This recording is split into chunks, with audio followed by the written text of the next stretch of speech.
नमस्कार दोस्तों, एवरीथिंग अभिषेक YouTube channel पे मैं अभिषेक आप सभी का स्वागत करता हूं।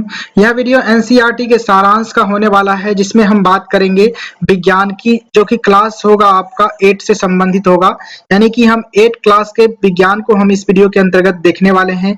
उनसे विज्ञान से जुड़ी जितने भी सारे महत्वपूर्ण फैक्ट होंगे, अति महत्वपूर्ण कंसेप्ट होंगी, उन सभी कंसेप्ट को हम देखने वाले हैं। इस वीडियो में हम चैप्टर 1 को देखेंगे, जो कि संबंधित होगा जनरल कंपटीशन और किसी भी एग्जामिनेशन को क्रैक करने के लिए।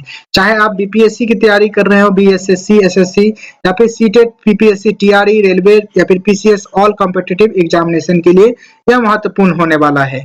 इसमें साइंस के हम निचोड़ को देखते हैं, एक एक पॉइंट को अच्छे तरीके से। फिलहाल इसी सभी जानकारी के साथ और एक जानकारी देना चाहूंगा कि अगर आप हमारे इस चैनल पे नए हैं और इसी प्रकार के क्लास, इसी प्रकार के वीडियोस देखना चाहते हैं, कॉम्पिटिटिव एग्जामिनेशन की तैयारी कर रहे हैं, तो निश्चित ही रूप से आपको सब्सक्राइब करना चाहिए हमारे इस चैनल को।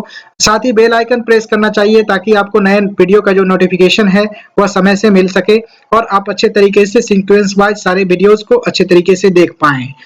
फिलहाल इसी सभी जानकारी के साथ वीडियो शुरू करते हैं। आइए आगे बढ़ते हैं।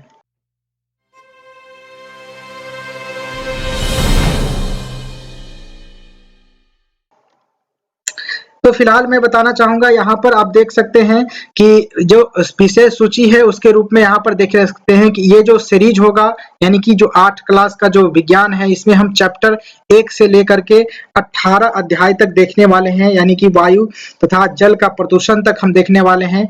इसके अलग अलग वीडियोज होंगे, अलग अलग पार्ट में होंगे।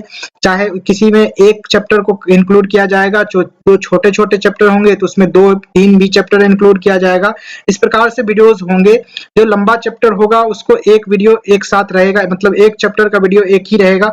इस प्रकार से रहेगा। लगभग जो है कि 10 वीडियो आने की संभावना है 8 जो क्लास है उसके विज्ञान से।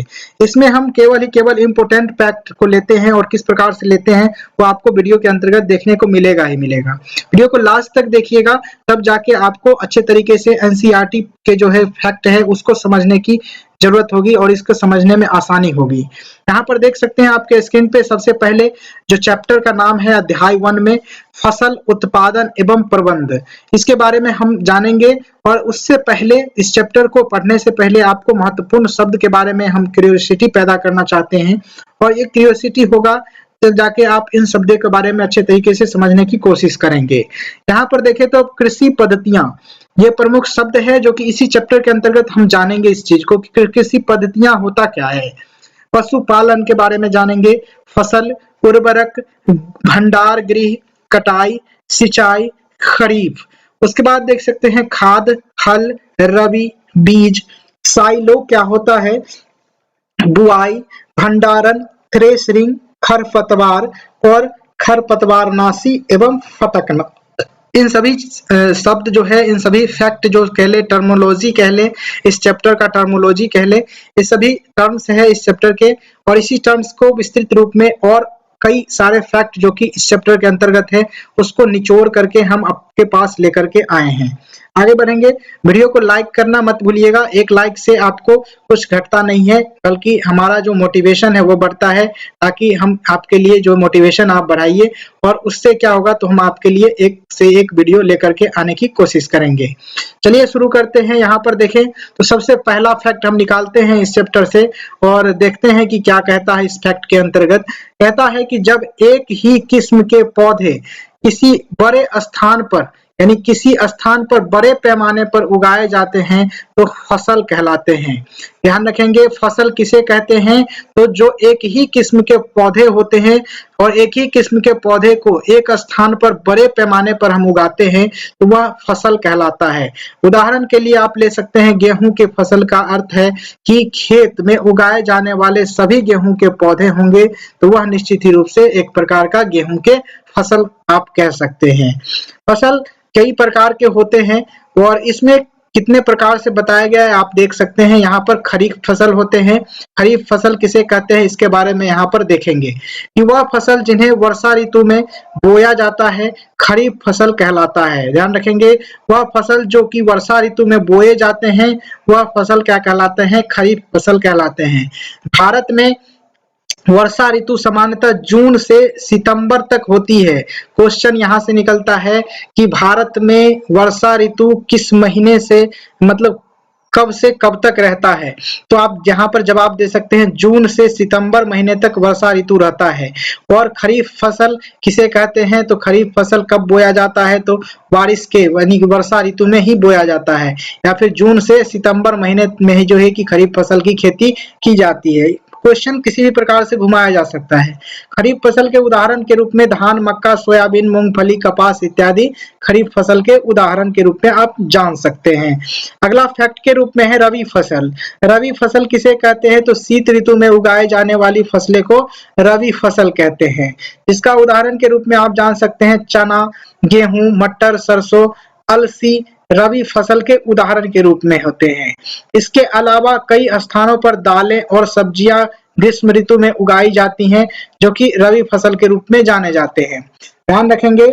और आगे बढ़ेंगे तो फसल उगाने के लिए किसान को अनेक क्रियाकलाप एवं सामयिक अवधि में करना पड़ता है, यानी कि जो है कि किसान को जो है कि अनेक क्रियाकलाप करता है किसी भी फसल को उगाने के लिए। कौन कौन से क्रियाकलाप करता है, तो यहाँ पर आप देख सकते हैं कि यह क्रियाकलाप अथवा यह कृषि पद्धतियां के रूप में जानते हैं हम, जो किसानों के द्वारा समसामयिकी जो अवधि में जो है कि विभिन्न क्रियाकलाप किए जाते हैं, वह कृषि पद्धतियां के रूप में हम जानते हैं। जैसे कि कृषि पद्धति के रूप में पहला है मिट्टी तैयार करना, बुआई करना, खाद एवं उर्वरक देना, सिंचाई करना, खरपतवार से सुरक्षा करना, कटाई करना एवं भंडारण करना।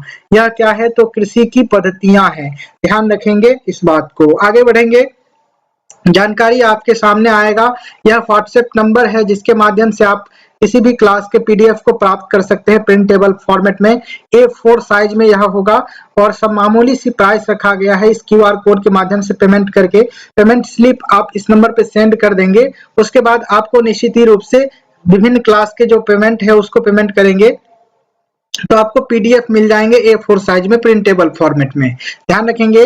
और इसी बात पे आप लाइक कर दीजिए, वीडियो को शेयर कर दीजिए इस सेशन को, और साथ ही साथ सब्सक्राइब नहीं किए हैं तो अभी सब्सक्राइब का बटन प्रेस कर लीजिए। आगे बढ़ेंगे, देख सकते हैं स्क्रीन पे आपके सामने नेक्स्ट फैक्ट के रूप में मिट्टी को उलटने पलटने व पोला करने की प्रक्रिया को क्या कहते हैं, तो जुताई कहते हैं। ध्यान रखेंगे। इसे हल के द्वारा और कई अन्य प्रकार से भी जोता जाता है खेत को, यानी बुआई और सिंचाई के लिए खेत को समतल करने की आवश्यकता होती है और यह जो कार्य होता है वह पाटल द्वारा किया जाता है। ध्यान रखेंगे। सीड ड्रिल के बारे में जाने तो आजकल की जो बुआई है वह ट्रैक्टरों द्वारा किया जाता है, जो कि संचालित होता है। सीड ड्रिल का उपयोग होता है इसके द्वारा। उसके बाद देखें तो इसके द्वारा जो है कि सीड ड्रिल के द्वारा क्या होता है, तो इसके द्वारा बीजों में समान दूरी एवं गहराई बनी रहती है। यह सुनिश्चित करना है कि बुआई के बाद बीज मिट्टी द्वारा ढक जाएं, जिससे पक्षियों द्वारा बीजों से होने वाले नुकसान से रोका जा सकता है। यानी कि जब सीड ड्रिल के जरिए हम किसी भी बीज की जो बुआई करते हैं उसमें क्या होता है, तो पक्षियों के द्वारा जो बीज को चुन लिया जाता है, खा लिया जाता है। इस जो समस्या है इससे हम निजात पा सकते हैं। इसी जो पद्धति है, इस पद्धति के द्वारा क्या करते हैं, तो मतलब समान दूरी पर और गहराई में जो बोने की जो प्रक्रिया है, इस प्रकार से हम सीड ड्रिल के माध्यम से कर सकते हैं। आगे बढ़ेंगे तो और जानकारी आपके पास निकल के आता है कि वे पदार्थ जिन्हें मिट्टी में पोषक स्तर बनाए रखने के लिए मिलाया जाता है उन्हें क्या कहते हैं, खाद कहते हैं, या फिर हम उर्वरक भी कहते हैं। ध्यान रखेंगे। नेक्स्ट फैक्ट आपके सामने दिख रहे होंगे, यह सीड ड्रिल है।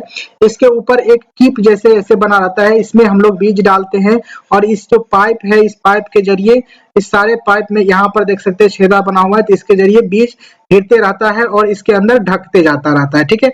यह सीड ड्रिल का जो है ट्रैक्टर में लगने वाली एक प्रकार का उपकरण है, देख सकते हैं इसे। अगला है आपके सामने मिट्टी फसल को खनिज पदार्थ प्रदान करती है। मिट्टी जो है कि फसल को कौन से पदार्थ प्रदान करती है, तो खनिज पदार्थ प्रदान करती है। यह पोषक पौधों की वृद्धि के लिए आवश्यक होती है, यानी पौधे की जो वृद्धि है वह किस पे डिपेंड करता है, तो खनिज पदार्थ पे डिपेंड करता है, वह हमें मिट्टी से प्राप्त होती है। अगला फैक्ट है कि खाद एक कार्बनिक या फिर जैविक पदार्थ है। खाद क्या है, तो कार्बनिक या फिर जैविक पदार्थ है जो पौधे या जंतु अपशिष्ट के रूप में प्राप्त होता है। खाद हमें कहाँ से प्राप्त होता है, तो पौधे एवं जंतु के अपशिष्ट से प्राप्त होता है। यह खाद क्या है, तो कार्बनिक पदार्थ होता है।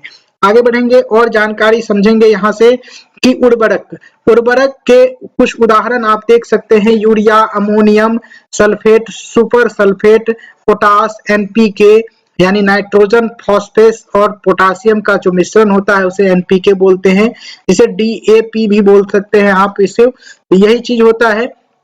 तो यह एक प्रकार का उर्वरक है, ध्यान रखेंगे।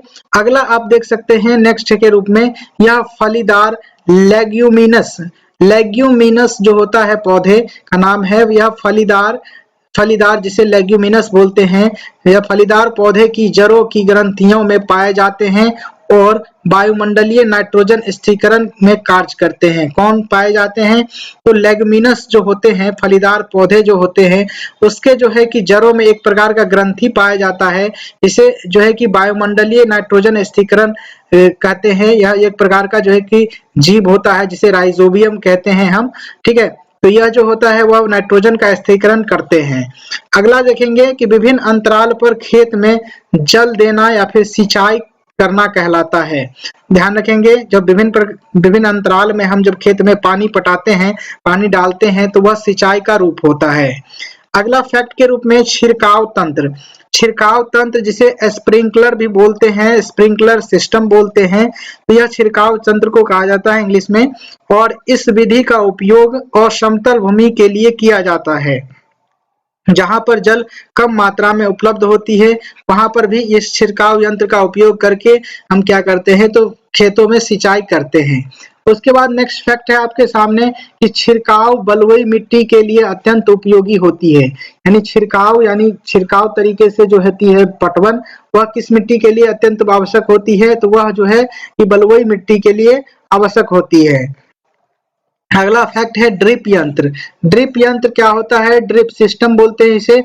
और इस विधि में जल बूंद बूंद करके पौधे की जड़ें में गिरता है, इसे ड्रिप यंत्र के रूप में या फिर ड्रिप तंत्र के रूप में हम जानते हैं। आगे बढ़ेंगे तो देख सकते हैं और फैक्ट की तरह यहाँ पर दिया गया है कि फलीदार पौधे बगीचों एवं वृक्षों को पानी देने का सर्वोत्तम जो है कि तरीका है।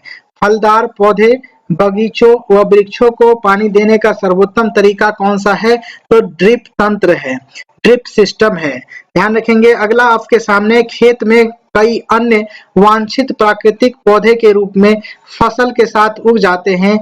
इन वांछित पौधों को खरपतवार कहते हैं। खरपतवार किसे कहते हैं, तो जो फसल के साथ उग जाते हैं अवांछित पौधे जो हम बोए नहीं रहते हैं, वह जो खरपतवार कहलाते हैं। अगला फैक्ट है खरपतवार हटाने की प्रक्रिया को निराई कहते हैं। खरपतवार जो हटाने की जो प्रक्रिया है उसे निराई कहते हैं। निराई के बारे में जाने तो यहाँ पर आप देख सकते हैं कि निराई आवश्यक है क्योंकि खरपतवार जल पोषक और जगह और प्रकाश की स्पर्धा कर फसल की वृद्धि को प्रभावित कर डालते हैं, इसलिए निराई करना, खरपतवार को हटाना खेतों से आवश्यक हो जाता है। आगे बढ़ेंगे और जानकारी आपके सामने लेकर के आएंगे रसायनों के उपयोग से खरपतवार नियंत्रण किया जाता है, जिन्हें खरपतवार नाशी कहते हैं। जब हम किसी रसायन का छिड़काव करके जो है कि खरपतवार को नष्ट कर देते हैं तो यह खरपतवार विनाशी कहलाता है। ध्यान रखेंगे। अगला जो फैक्ट है वह कहता है कि फसल की कटाई एक महत्वपूर्ण कार्य है और फसल पक जाने के बाद उसे काटना क्या कहलाता है, कटाई कहलाता है। ध्यान रखेंगे। अगला फैक्ट आपके सामने, हमारे देश में दरांती किसे बोलते हैं, इसको बोलते हैं दरांती। इस देख सकते हैं हमारे देश में दरांती की सहायता से हाथों द्वारा कटाई की जाती है अथवा यह मशीन का उपयोग किया जाता है, यानी कि अथवा जो है कि एक मशीन का उपयोग किया जाता है। उस मशीन का नाम क्या है, तो हार्वेस्टर है। ध्यान रखेंगे। हार्वेस्टर से क्या होता है, तो जो है फसल की जो कटाई की जाती है, हार्वेस्टिंग की जाती है। काटी गई फसलें से बीज, दाने और भूसे से अलग करना होता है, जिसे क्या कहते हैं, तो थ्रेसिंग कहते हैं। जब हमें पूछा जाए कि फसल से काटी गई फसलों से बीज, दाने और भूसे को अलग करने की प्रक्रिया या फिर अलग करने का जो उपक्रम है उसे क्या कहते हैं, तो थ्रेसिंग कहते हैं, थ्रेसर कहते हैं। ध्यान रखेंगे। और अगला फैक्ट आपके सामने, छोटे खेत वाले किसान अनाज के दोनों दोनों को मतलब दानों को फटक लेते हैं, यानी कि छोटे खेत वाले जो किसान होते हैं वो दानों को क्या कर लेते हैं, तो फटक लेते हैं। फटक कर जो है कि वोइंग कर लेते हैं। फटक फटक मतलब फटकना जो होता है उसे इंग्लिश में विनोइंग कहते हैं। ध्यान रखेंगे, अलग कर लेते हैं। ये आप देख सकते हैं बड़ा सा मशीन, इसे कंबाइन मशीन कहा जाता है, जिसके जरिए खेतों में फसलों की कटाई किया जाता है और कटाई करके साथ ही साथ उसको जो है कि अनाज को अलग और भूसा को अलग कर दिया जाता है। देखेंगे इसके बाद देख सकते हैं यहाँ पर कटाई ऋतुओं के साथ कुछ विशेष पर्व जैसे पोंगल, वैसाखी, होली, दिवाली, नायाब एवं बिहू जुड़े हुए हैं। यानी ध्यान रखेंगे इस बात को कि जो कौन से ऐसे पर्व हैं जो कि कटाई ऋतु यानी कि फसल की जो कटाई ऋतु है उससे संबंधित है, तो वह आपके देख सकते हैं पोंगल, वैसाखी, होली, दिवाली, नायाब, नब्याय और बिहू जो है कि फसल की कटाई से जुड़ने वाली जो पर्व है। उसके बाद देख सकते हैं बिनोइंग किस तरीके से किया जाता है, तो यह एक प्रकार का बिनोइंग जो मशीन है, फटकने वाली मशीन है। इंग्लिश में बिनोइंग कहते हैं, फटकने वाली मशीन हिंदी में कहते हैं। आगे बढ़ेंगे और जानकारी आपके सामने लेकर के आते हैं। कहते हैं कि किसान अपनी फसल उत्पादन का भंडारण जूट के बोरों में करते हैं या फिर धातु के पात्रों में या फिर बिन्स में करते हैं, परंतु बीजों बीजों का जो है कि बड़े पैमाने पर भंडारण साइलो में किया जाता है। यानी कि जो बीजों का भंडारण किया जाता है वह कहाँ किया जाता है, तो वह साइलो में किया जाता है। साइलो और भंडार गृहों में किया जाता है, जिससे इनको जो है कि पीड़कों जैसे चूहों, कीटों से सुरक्षित रखा जा सके। यह आप देख सकते हैं साइलो किस प्रकार से होता है। भारतीय खाद्य निगम का यह साइलो है जहां पर बीज का भंडारण किया जाता है। आगे देखेंगे तो घरों में अथवा फार्म पर पालने वाले पालतू पशुओं को उचित भोजन, आवास एवं देखभाल की आवश्यकता होती है। जब यह बड़े पैमाने पर किया जाता है तो इसे पशुपालन कहते हैं।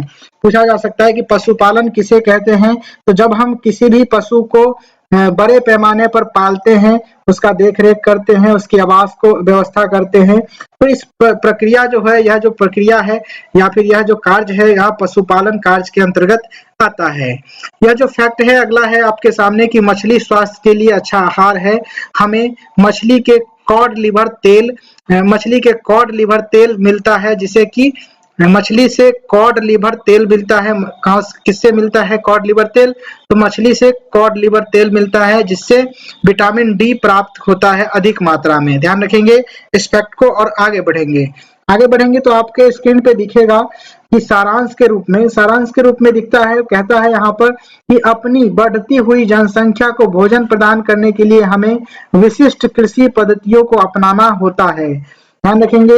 अगला है कि किसी स्थान पर उगाए जाने वाले एक ही प्रकार के पौधे को क्या कहते हैं, तो फसल कहते हैं। अगला है कि भारत में फसलों को ऋतुओं के आधार पर हम कितने भागों में बांटे हैं, तो 2 भागों में बांट सकते हैं, खरीफ और रबी फसल। उसके बाद देख सकते हैं जुताई करके मिट्टी तैयार करना और उसे समतल करने आवश्यक होते हैं, और इस कार्य के लिए हल तथा पाटल का उपयोग हम करते हैं। अगला फैक्ट है बीजों को उचित गहराई पर बोना तथा उनके बीच उचित दूरी रखना अच्छी उपज के लिए आवश्यक होता है। बीजों को अच्छी किस्म का चयन करके स्वस्थ बीजों को बोया जाता है, जिसे सीड ड्रिल की सहायता से बुआई की जाती है। उसके बाद देखें तो मिट्टी में जो है कि मिट्टी में पोषकों की समृद्धि और पुनः पूर्ति की आवश्यकता होती है, जिसे कार्बनिक खाद व उर्वरक के उपयोग से हम पूरा करते हैं। और फसलों की नई किस्में के आने से रसायन उर्वरकों के जो होते हैं उपयोग में वृद्धि हो जाती है, उपयोग में बहुत वृद्धि हुई है। ध्यान रखेंगे। अगला फैक्ट है कि उचित समय एवं अंतराल पर फसलों में जल देना क्या कहलाता है, सिंचाई कहलाता है। अगला है आपका कि निराई में अवांछित एवं बिना उगाए पौधे को हटाया जाता है, जिन्हें क्या कहा जाता है, खरपतवार कहते हैं। अगला है कटाई का अर्थ पकी हुई फसलों को हाथ या मशीन से काटना कहलाता है। यानी कटाई का अर्थ क्या होता है, पकी हुई फसलों को हाथ या फिर मशीन से काटना होता है। अगला है कि दोनों को भूसे से अलग करने की जो प्रक्रिया है उसे थ्रेसिंग कहते हैं। नेक्स्ट आपके स्क्रीन पे बच्चों को पीड़कों एवं सूक्ष्म जीवों से संरक्षित करने के बीजों को पीड़कों एवं सूक्ष्म जीवों से संरक्षित करने हेतु उचित भंडारण आवश्यक होता है। उसके बाद देखें तो नेक्स्ट है जो कि लास्ट के रूप में आप देख सकते हैं यहाँ पे कि पशुओं को पालकर भी खाद्य पदार्थ प्राप्त किया जाता है, इसे पशुपालन कहते हैं। आगे बढ़ेंगे तो एक क्वेश्चन है जो कि कॉलम ए को कॉलम बी से मिलाने के लिए कहता है। यहाँ पर खरीफ फसल के रूप में आप किसे जानते हैं, तो धान और मक्का को जानते हैं। रबी फसल के रूप में आप किसे जानते हैं, तो गेहूं एवं चना मटर को जानते हैं। उसके बाद रासायनिक उर्वरक के रूप में आप यूरिया और सुपर फॉस्फेट को जानते हैं। और कार्बनिक जो खाद है उसके रूप में आप देख सकते हैं मवेशी का चारा को आप देख सकते हैं कार्बनिक खाद के रूप में। और देख सकते हैं मवेशी चारा और जो है कि आपका पशु अपशिष्ट गोबर मूत्र एवं उत्पादक अवशेष, ये दोनों फैक्ट आपका जो है कि कार्बनिक पदार्थ के रूप में आप जानते हैं इस चीज को। फिलहाल इस वीडियो में बस इतना ही। नेक्स्ट वीडियो में आपके सामने लेकर के आऊंगा इस दूसरे चैप्टर को, जो कि आपके लिए बेहद ही इम्पोर्टेंट होगा और इसमें कई सारे ऐसे जानकारी है जो कि आए दिन एग्जामिनेशन में पूछे जा चुके हैं। ध्यान रखेंगे इस बात को। फिलहाल इस वीडियो में बस इतना ही। तब तक के लिए जय हिंद, वंदे मातरम।